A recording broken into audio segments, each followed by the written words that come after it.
Doktor, 100 itu simpanan paling minim. Betul tu, Cik. Dalam apps Public Gold ini, bagi permulaan, Cik menabunglah 100. Daftar akaun percuma, dah daftar, saya akan guide untuk login dan buka apps macam ni. Dan nanti Cik Mat akan dapat atas nama Cik Mat sendiri. Cik Mat berarti Cik Mat ada dah akaun. Cuma dia akan keluar welcome to Public Gold dekat atas ni.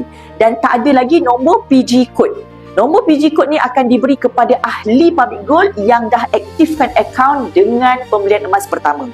Tak beli emas, dekat sini masih lagi kosong. Dia akan keluar kosong gram. Kalau kosong gram, akaun tu tak aktif. Macam kita buka akaun bank, tuan-puan. Kena buat deposit RM100. Pertama, baru dapat buku akaun, baru dapat kad dan baru kita akan dapat punya nombor akaun. Jadi sama juga Public Gold, daftar kosong saja. Dia akan tulis welcome to Public Gold dan nama kita dan dekat sini kosong gram. Bila nak mula tabungan? Nak mula dengan berapa, doktor? Kalau rasa mampu untuk 1 gram, keluarkan duit daripada akaun 585 gram, 585 dapat 1 gram kat sini.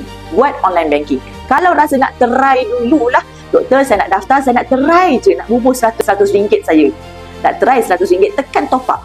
Tekan top up, kemudian masukkan RM100, 100. Perempuan nanti akan dapat jumlah 0.1709. Belum lagi 1 gram. Tapi ada tabungan RM100 dalam bentuk 0.17. Dia akan keluar kat sini. Bila dah keluar kat sini, automatik dekat atas sini jadi nombor PG code. Berarti akaun tu takkan expired sampai bila-bila, Cik.